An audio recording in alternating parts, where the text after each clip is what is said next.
narito po kami sa Baseco Compound.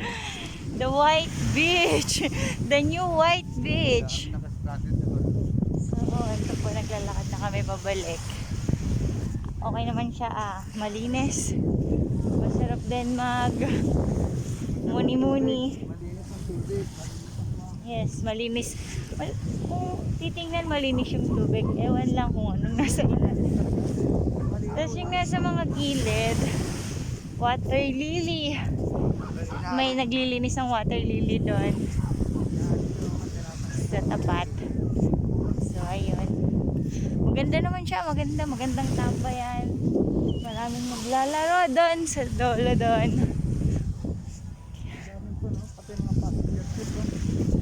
Sarap na magtambay dito.